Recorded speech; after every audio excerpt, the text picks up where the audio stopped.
At 7:50 a.m. on the morning of August 9, 1945, the air raid sirens began to ring out across the Japanese city of Nagasaki. The sound was familiar by then, an almost routine interruption in a nation exhausted by years of war. People moved quickly but calmly toward shelters, carrying children, closing shop doors, waiting for the all-clear that so often followed these warnings. Not long after, the siren sounded again. This time they carried a different message. There was no danger. The alert was canceled. Japanese spotters had reported only 2 American B-29 bombers in the sky. That was far too few to indicate a major air raid. Experience suggested a reconnaissance flight, nothing more.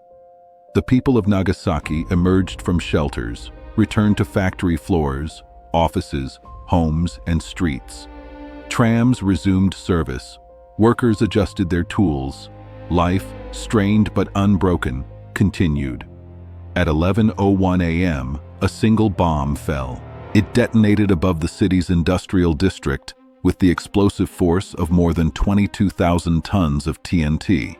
A flash brighter than the sun consumed the sky. Observers more than 100 miles away would later report seeing the light, a momentary artificial sunrise that burned itself into memory. The fireball reached temperatures exceeding 3,900 degrees Celsius. Stone cracked, steel twisted. Human beings were vaporized where they stood. Winds surged outward at nearly 600 miles per hour, flattening buildings, tearing flesh from bone, turning streets into furnaces. In seconds, Nagasaki ceased to be a city in any recognizable sense. Exact numbers would never be known. Records burned, bodies vanished. But historians estimate that at least 129,000 people were killed outright, or would die in the weeks, months, and years that followed. From burns, radiation sickness, starvation, and injuries that medicine of the time could not heal. 6 days later, Japan surrendered.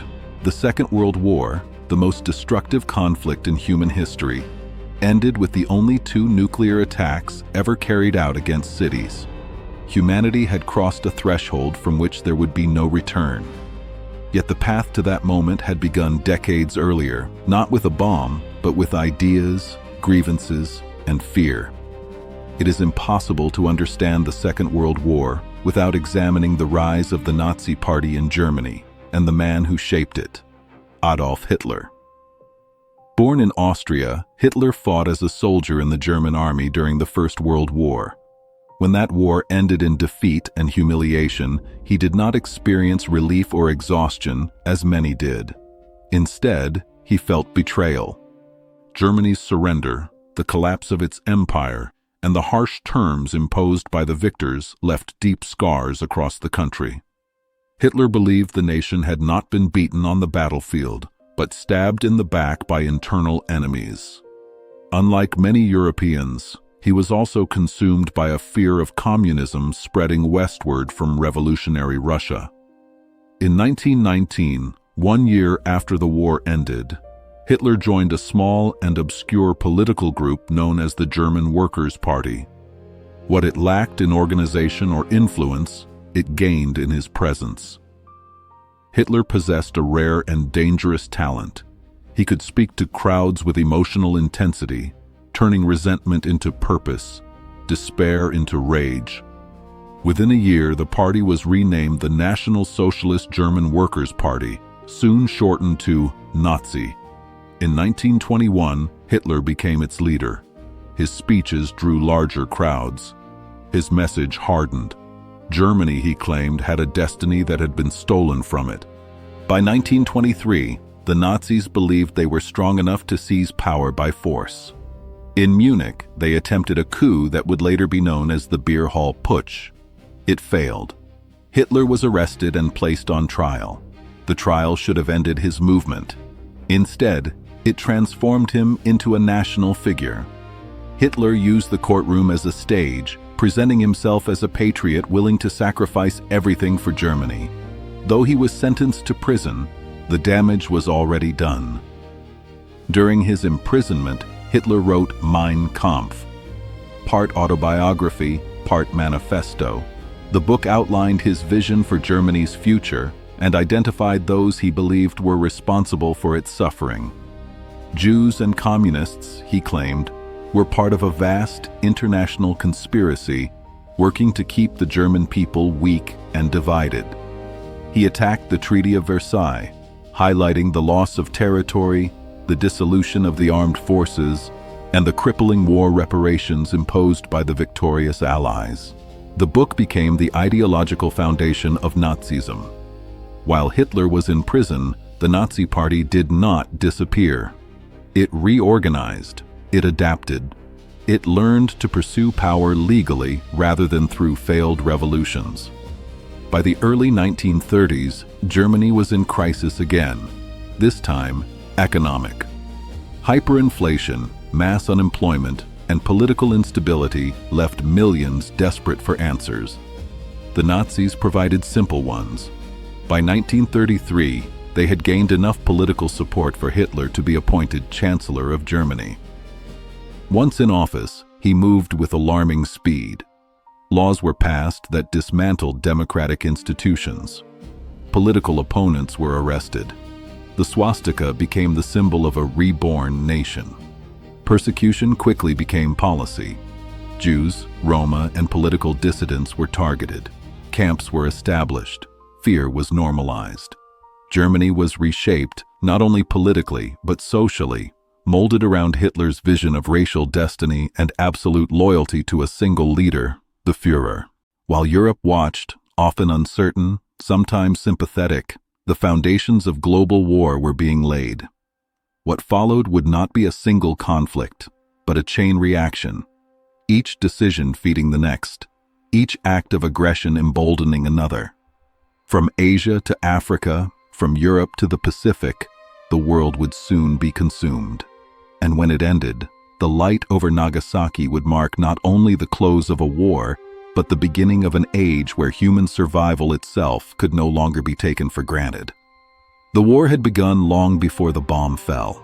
While Europe drifted uneasily through the 1920s and early 1930s, the first real fires of what would become the Second World War were already smoldering far beyond its borders. History would later record 1939 as the official beginning of the conflict, but for millions in Asia, the war had begun years earlier, quietly, brutally, and largely ignored by the Western world. In 1931, Japan invaded Manchuria in northeastern China. The justification was a lie, carefully constructed and efficiently executed. A bomb was deliberately detonated near a railway line used by Japanese interests. The explosion was blamed on Chinese dissidents. Within hours, Japanese troops poured across the border, claiming they were acting to restore order and protect their citizens. Manchuria fell quickly. What followed was not occupation in name alone, but a campaign of terror. Japanese forces ruled with extreme violence. Civilians were subjected to mass executions, forced labor, and widespread sexual violence. Entire communities were erased. Resistance was met not with restraint, but with exemplary punishment designed to instill fear. In the shadows of this occupation, a facility was established near the city of Harbin. Known as Unit 731, it was a military research center tasked with developing biological and chemical weapons. Thousands of Chinese civilians, men, women, and children, were used as test subjects. They were infected with diseases, frozen alive, dismembered, and dissected without anesthesia. To the scientists involved, pain was an unacceptable variable. Data mattered more than human life. The world knew little of this at the time. Japan presented itself as a modernizing power, expanding its influence in Asia. Many Western governments, distracted by their own economic crises and political tensions, looked away. Europe, meanwhile, was not immune to the same forces reshaping Germany. In Italy, Benito Mussolini rose to power in 1922. His National Fascist Party dismantled democratic institutions with alarming efficiency. Like Hitler, Mussolini believed his nation had been denied its rightful place in the world. Italy, he claimed, was the heir to the Roman Empire, destined to dominate the Mediterranean and beyond. To make that vision real, Mussolini poured resources into rearming his country. He glorified war, presenting it as a cleansing force that would restore national pride. In 1935, Italian troops invaded Abyssinia, modern-day Ethiopia, one of the few independent African states remaining at the time. The invasion was brutal. Chemical weapons were used against poorly equipped defenders. Entire villages were destroyed. The League of Nations, established after the First World War to prevent precisely this kind of aggression, condemned the attack. Then it did nothing. Sanctions were weak and unevenly enforced. Oil continued to flow. Trade continued. Mussolini learned a lesson that Hitler was watching closely. International outrage meant little if it was not backed by force. By the mid-1930s, the Nazi Party was no longer a fringe movement. It was woven into the fabric of German life. Unemployment fell as massive public works and rearmament projects absorbed millions. Roads were built, factories reopened. For many ordinary Germans, the chaos of the post-war years seemed to be ending. Gratitude turned into loyalty. Foreign observers took notice. Some were alarmed. Others were impressed. Hitler was seen by many as a strong leader who had restored order and national pride. In 1938, he was named Time magazine's Man of the Year, not as an endorsement, but as recognition of his influence. The distinction fed his ego and reinforced his belief that the world would ultimately accept his ambitions. Those ambitions soon became impossible to ignore. In 1935, Hitler openly violated the Treaty of Versailles by introducing military conscription.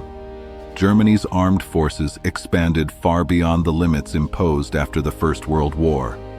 Britain and France protested, but took no action.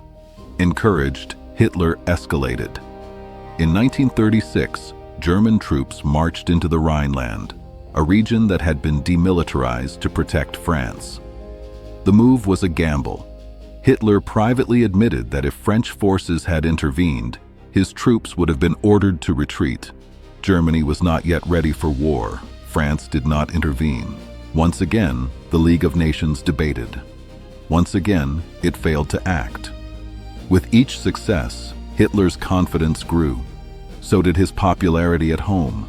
By the late 1930s, he began turning his attention to territories lost after the First World War, lands inhabited by ethnic Germans but now part of other nations. Austria was first. Despite being forbidden by the Treaty of Versailles, the idea of uniting Germany and Austria had deep roots. Many Austrians saw themselves as culturally German. The country even had its own Nazi party. In early 1938, Austrian Nazis attempted to seize power. They failed, and many were arrested. Hitler responded not with restraint, but with theater. German propaganda portrayed Austria as being on the brink of chaos, its people supposedly rising in support of Nazism. On March 12, 1938, German troops crossed the border, claiming they were restoring order. They were met not with resistance, but with cheering crowds. Within weeks, Austria ceased to exist as an independent nation. It was absorbed into Germany as the province of Ostmark. A referendum claimed overwhelming support for the Union, though the vote was conducted under intimidation and repression. The Anschluss sent a clear message. Germany would reclaim what it believed was rightfully hers, and no one seemed willing to stop it. Hitler now declared himself the protector of all ethnic Germans in Europe. His gaze turned next to Czechoslovakia, specifically the Sudetenland, where a large German-speaking population lived. Local Nazis demanded autonomy. Violence followed. The situation escalated into an international crisis. Britain and France, desperate to avoid another war, chose negotiation. The result was the Munich Agreement of 1938. Germany was allowed to annex the Sudetenland. No Czech representatives were present when the decision was made. Peace, they claimed, had been preserved. Hitler saw something very different. He saw weakness. Within months, German troops occupied the rest of Czechoslovakia. This time, there was no pretense of protecting ethnic Germans. It was open conquest. For the first time, Hitler had seized territory from a neighboring state without any plausible justification. The illusion was shattered. War was no longer a distant possibility. It was approaching fast. And in the east, another power was watching closely, one that would soon be drawn into the firestorm in ways no one could fully imagine. The conquest of Czechoslovakia sent a tremor through Europe that even the most optimistic leaders could no longer ignore. This was not revisionism. It was not a grievance being corrected. It was naked expansion. Hitler had shown that treaties meant nothing to him, that promises were tools to be discarded, and that every concession only sharpened his appetite. But if Britain and France now understood the danger, there was another capital watching with a different kind of fear: Moscow. The Soviet Union sat like a giant in the east, vast, suspicious, and deeply scarred by paranoia. Joseph Stalin ruled through terror. His purges had gutted the Red Army's leadership, executed generals, imprisoned officers, and left the military structure powerful on paper but unstable inside. Stalin feared enemies everywhere, especially within his own borders. He also feared Hitler. Hitler had written openly in Mein Kampf that Germany's destiny lay in the destruction of Bolshevism and the conquest of eastern lands. He viewed the Soviet Union not merely as an opponent, but as an ideological infection to be eradicated. Yet Stalin, cold, pragmatic, and cynical, also understood something about the West. He did not trust Britain or France to truly stand against Hitler. Stalin suspected they might even prefer Germany to crush the Soviet Union first. That suspicion shaped everything. Throughout the late 1930s, European diplomacy became a frantic game of calculation. Britain and France offered guarantees to Poland, promising support if Germany attacked. But the Soviet Union's position remained uncertain. Stalin wanted security. He wanted time. And above all, he wanted control over his borders. Control he believed could only be achieved by pushing them outward. Hitler, meanwhile, faced a problem he understood better than anyone around him. Germany could not fight a war on two fronts. That nightmare had destroyed the Kaiser's Germany in the First World War. Hitler's generals reminded him of it constantly. If Germany fought Britain and France in the West while also fighting the Soviet Union in the East, the Reich could be bled dry. Germany's rearmament plans had imagined a future war around 1945 when fleets, aircraft carriers, and expanded tank forces would be ready for a sustained struggle. But Hitler was not willing to wait. He wanted Poland. Poland was more than a target. It was a corridor, a strategic bridge to the east. It also contained territory Hitler believed should be German again, especially the Polish corridor that separated East Prussia from the rest of Germany. He presented his demands as reasonable. He spoke of self-determination.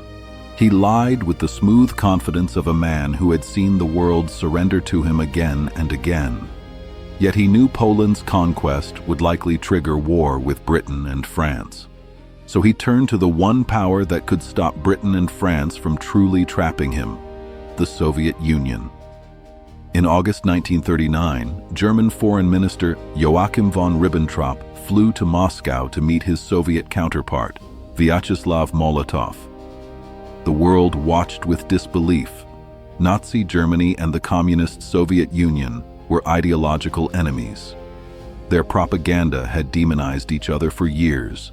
Their systems despised each other on a fundamental level. And yet they shook hands. Behind closed doors, they negotiated what would become one of the most chilling agreements in modern history: the Molotov-Ribbentrop Pact. Publicly, it was framed as a non-aggression treaty. Germany and the Soviet Union promised they would not attack each other. To outsiders, it sounded like stability, but the true purpose lay in a secret protocol. Eastern Europe was divided like a carcass between predators. Poland would be split. The Baltic states were carved into spheres of influence. Finland, too, was placed in Soviet sights. It was not diplomacy, it was partition. Stalin agreed because the pact gave him what he wanted most: time to prepare and permission to expand. Hitler agreed because it gave him the freedom to strike Poland without fear of Soviet intervention. Even as the ink dried, few believed the agreement would last. It was too unnatural, too cynical, too morally rotten to hold. But for the moment, it worked. With Russia temporarily neutralized, Hitler unleashed his forces. On September 1, 1939, German troops invaded Poland. The attack was not a conventional invasion of marching armies and slow sieges. It was a new kind of war, fast, coordinated, and terrifyingly modern. Germany's generals had crafted a doctrine meant to avoid the drawn-out attrition that Germany could not afford. It was called Blitzkrieg, lightning war. Tanks smashed through defensive lines. Aircraft struck communications, railways, bridges, and headquarters. Paratroopers and motorized infantry exploited gaps, surrounding enemy forces before they could regroup. The aim was not simply to defeat Poland. It was to shatter Poland's ability to fight at all. The Polish army was brave, but it was outmatched by the speed, coordination, and mechanized power of the German assault. Cities were bombed, refugees clogged roads, communications collapsed. Entire units were cut off and destroyed. Britain and France watched in horror. They had promised Poland support, but geography made immediate assistance almost impossible. Their armies were not positioned for rapid Eastern intervention, and their political leaders still carried the trauma of the First World War, fearful of launching another continental bloodbath without full readiness. Still, they could not ignore this.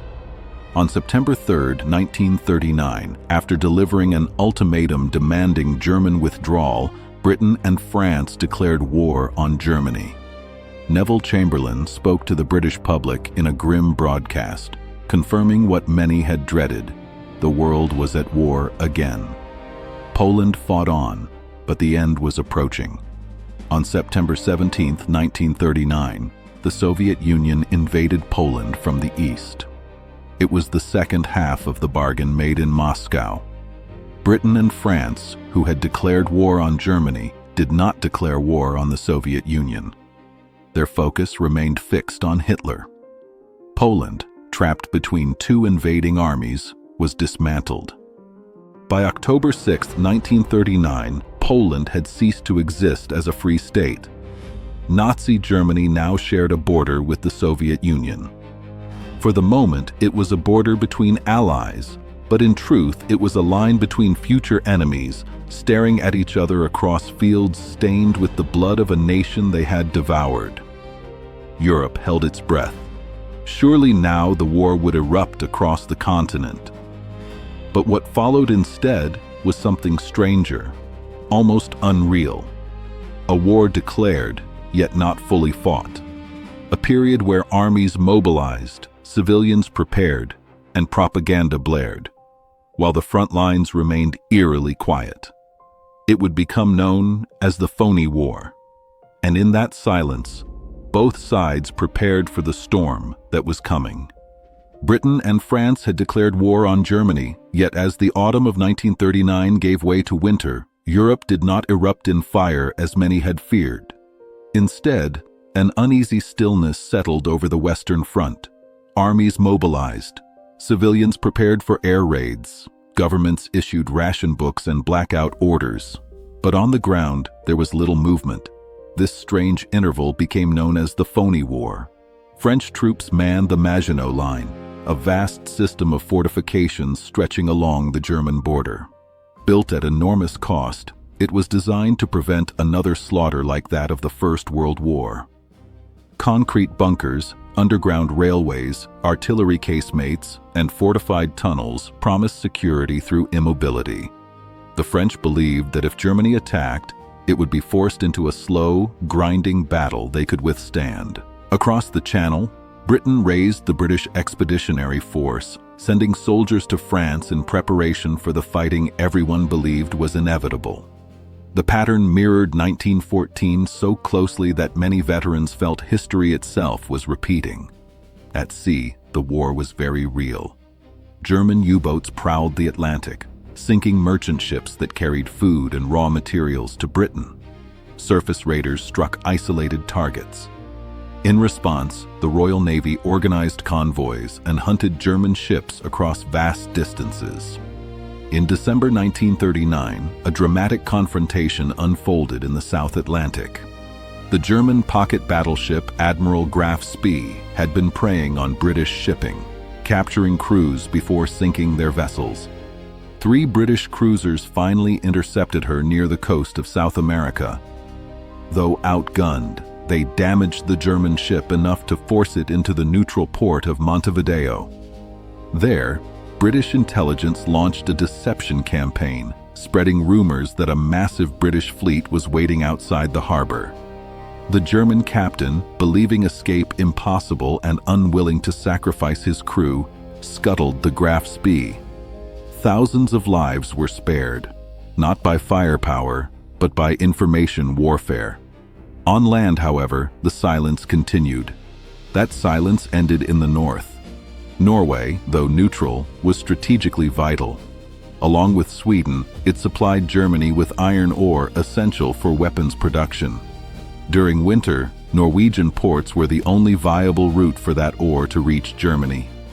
Britain and France debated intervening, hoping to cut this lifeline and draw Germany into a disadvantageous fight.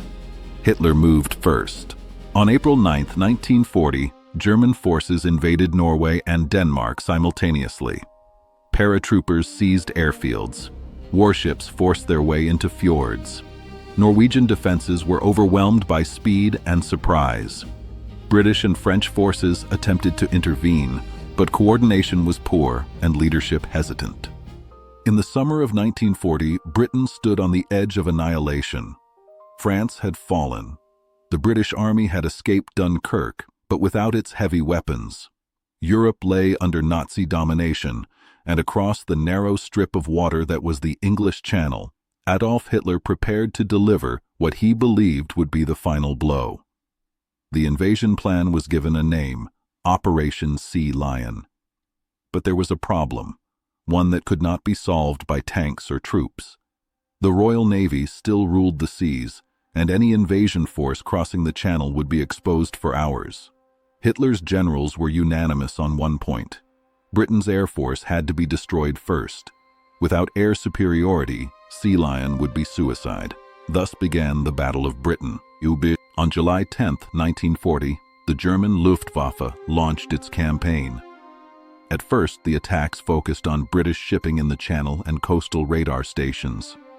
German commanders believed Britain's early warning system could be blinded quickly. They were wrong.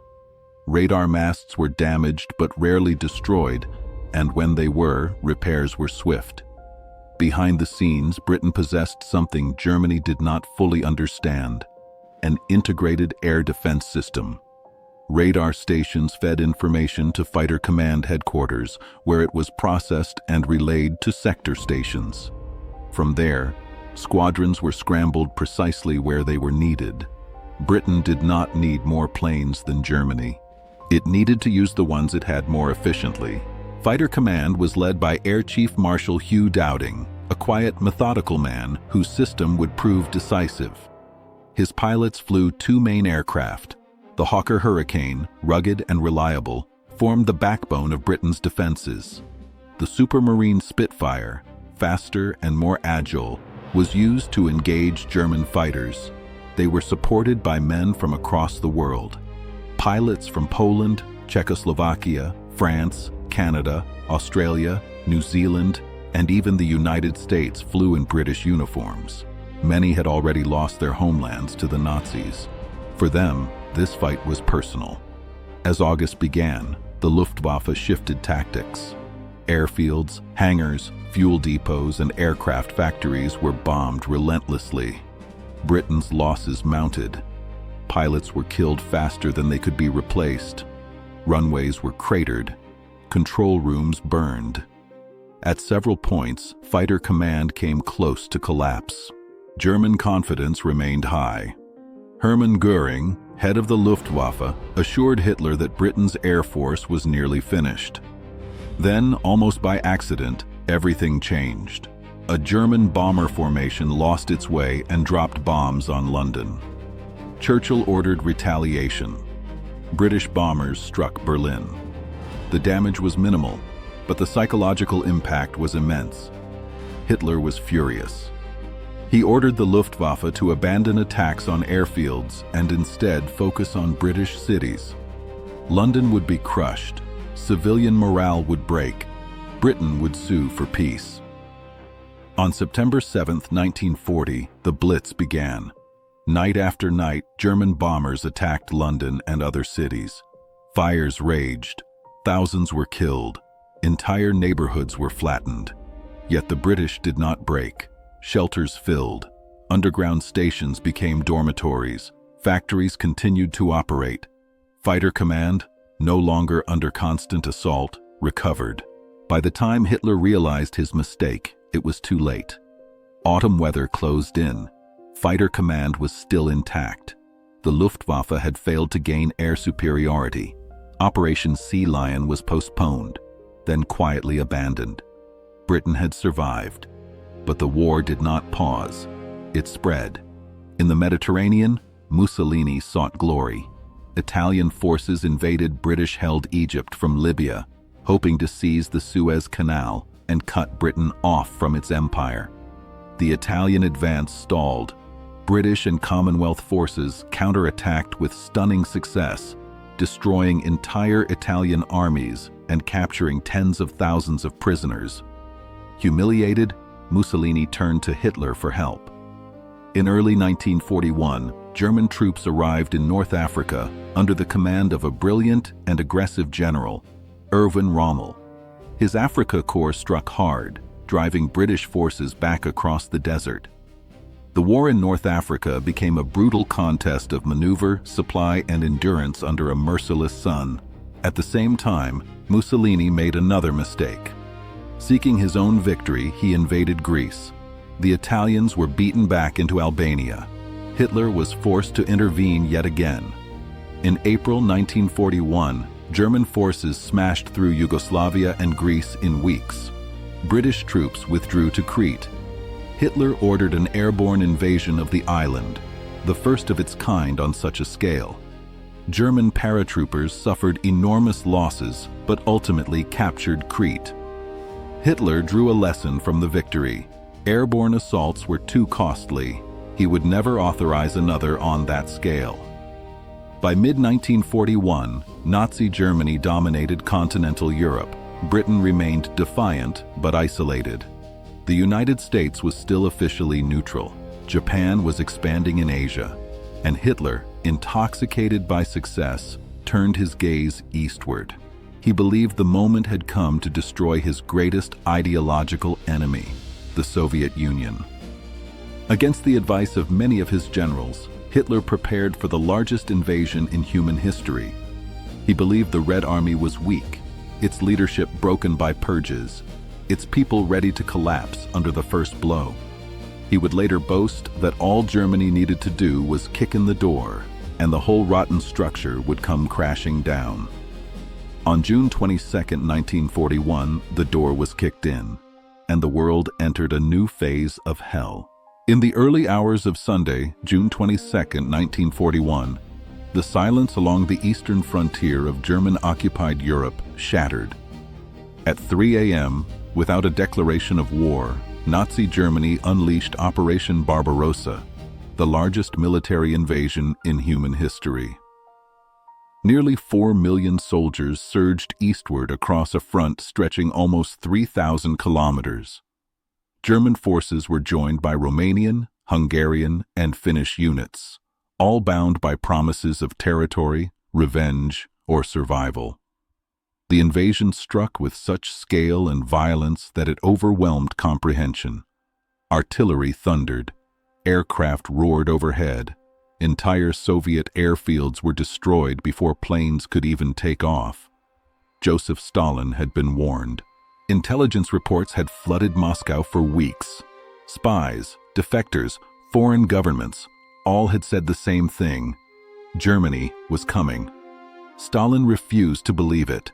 He was convinced the warnings were provocations designed to drag the Soviet Union into war prematurely. Even when German troops stood massed at the border, he dismissed the danger. When the invasion came, Stalin was paralyzed. For days, he retreated into isolation, stunned by the betrayal. Orders went unanswered. Commanders hesitated, terrified of acting without approval. The Red Army, already crippled by years of purges, collapsed under the weight of confusion and surprise. German army groups north, center, and south tore into Soviet territory. Entire divisions were encircled and annihilated. Hundreds of thousands of Soviet soldiers surrendered in vast pockets. Many believed captivity was preferable to death. They were wrong. Behind the advancing German lines followed Einsatzgruppen, mobile killing units tasked with eliminating so-called undesirables. Jews, political commissars, Roma, and anyone suspected of resistance were rounded up and executed en masse. Villages were erased. Forests became graveyards. The war in the East was not merely military, it was ideological extermination. Hitler had made his intentions clear. This was not a conventional conflict. German troops were told they would never be punished for their actions. The rules of war did not apply. The enemy was not just to be defeated, but destroyed. By autumn 1941, German forces had advanced hundreds of miles. Ukraine, Belarus, the Baltic states, vast territories fell with terrifying speed. To many observers, it seemed the Soviet Union was collapsing exactly as Hitler had predicted. But the scale of victory concealed a growing problem. Germany's success created logistical nightmares. Supply lines stretched thin across ruined infrastructure. Fuel shortages slowed advances. Vehicles broke down. Horses died.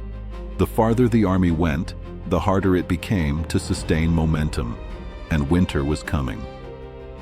By December, German troops stood at the gates of Moscow. The city loomed ahead, frozen and defiant. But the Wehrmacht was exhausted. Soldiers lacked winter clothing. Weapons jammed in the cold. Engines failed. Frostbite claimed as many lives as enemy fire. The Soviet Union, meanwhile, had begun to adapt. Factories were dismantled and moved east beyond the reach of German bombers. New tanks and aircraft rolled off production lines in staggering numbers. Fresh divisions, many hardened by Siberian winters, were rushed to the front. And for the first time, the German advance stalled. Moscow did not fall. The failure marked a turning point. The myth of German invincibility cracked. Germany was now locked in a war of attrition it had never planned to fight. And as snow buried the Eastern Front, events thousands of miles away were about to drag another industrial giant into the war, one that would change everything. In the Pacific, Japanese forces had been expanding relentlessly. They had seized territory across China and Southeast Asia, clashing with Western interests at every turn. American embargoes tightened. Tensions rose. Diplomacy failed. While German soldiers froze outside Moscow, Japanese aircraft carriers moved silently across the Pacific. Their destination was a quiet American naval base in Hawaii.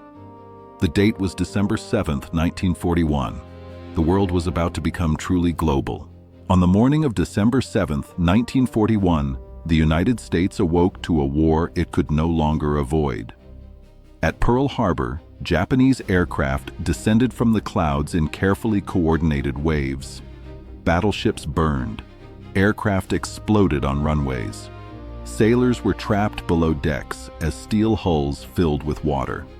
In just a few hours, the American Pacific Fleet was crippled, and more than 2,000 lives were lost. The attack achieved its immediate goal, but it also sealed Japan's fate. The next day, the United States declared war on Japan. Within days, Germany and Italy declared war on the United States. What had been a vast but fragmented conflict was now truly global. The industrial and military power of America had entered the war, and there would be no turning back.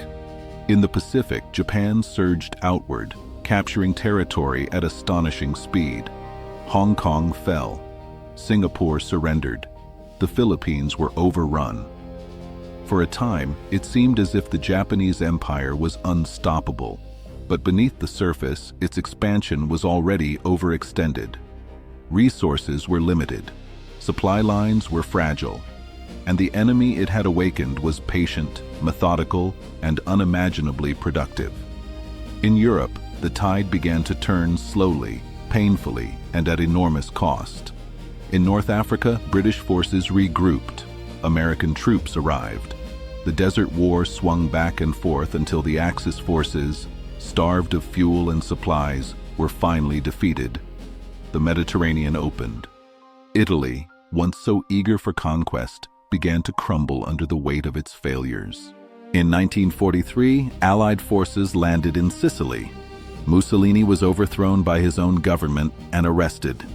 Italy surrendered. German troops rushed in to fill the vacuum, turning the Italian peninsula into a brutal battleground that would grind on for nearly 2 more years. In the east, the war reached a scale of destruction unmatched in history. At Stalingrad, the German advance met its reckoning. Street by street, building by building, soldiers fought in ruins soaked with blood and frozen solid by winter. Hitler ordered his forces to hold at all costs. They were surrounded. Supplies ran out. Starvation followed. In February 1943, an entire German army surrendered. It was the first time Hitler's forces had suffered such a catastrophic defeat. From that moment, the war in the East became a relentless Soviet advance westward. The Red Army pushed through Ukraine, Poland, and the Baltic states, leaving devastation in its wake. Revenge was as brutal as the crimes that had preceded it. Meanwhile, in the skies over Germany, Allied bombers appeared in ever greater numbers. Cities burned, industry was smashed, civilian morale wavered. Yet the Nazi leadership clung to fantasies of secret weapons and miraculous reversals. In June 1944, the long-awaited Second Front in Western Europe finally opened. On the beaches of Normandy, Allied forces stormed ashore under fire. Thousands died in the first hours, but the landings held. A foothold was secured. From there, the Allies broke out of Normandy, liberated Paris, and drove toward Germany itself. The noose tightened. By early 1945, the Red Army was closing in from the east. Allied armies crossed the Rhine from the west. German cities lay in ruins. Millions were dead. Millions more were displaced, starving or homeless. In April, Soviet troops encircled Berlin. Inside the Führer bunker, Adolf Hitler faced the end he had always refused to imagine. His armies were destroyed. His allies were gone. His promised 1,000-year Reich had lasted just 12 years. On April 30th, 1945, Hitler took his own life. Germany surrendered days later. The war in Europe was over, but in the Pacific, it raged on. American forces island-hopped toward Japan itself, fighting battles of extraordinary ferocity. At Iwo Jima and Okinawa, Japanese defenders fought almost to the last man. Civilian suicides shocked American troops. Casualty projections for an invasion of Japan reached into the millions. Leaders searched desperately for a way to end the war without annihilating an entire generation. The answer had already been built. On August 6, 1945, an atomic bomb was dropped on Hiroshima. 3 days later, another fell on Nagasaki. The world changed in an instant. Japan surrendered. The Second World War ended not with celebration, but with a stunned silence. More than 60 million people were dead. Cities lay in ruins. Entire nations had been shattered, and humanity had unlocked the power to destroy itself. In the aftermath, the world tried to rebuild. New institutions were created. Old empires collapsed. Borders were redrawn. The United Nations was formed in the hope that such destruction would never be repeated. Yet the shadow of the war never truly faded. The camps were uncovered. The mass graves were revealed. The photographs told stories words could not. Civilization had descended into industrialized murder, and no nation emerged without blood on its hands. The Second World War was not just a conflict between armies, it was a warning about what happens when fear replaces empathy, when lies become truth, when power goes unchecked, and when human life is reduced to numbers on a map. The light over Nagasaki marked the end of a war, but it also marked the moment humanity learned, beyond all doubt, that the future would depend not on our ability to fight, but on our ability to remember. Because the next time, there might be no one left to tell the story.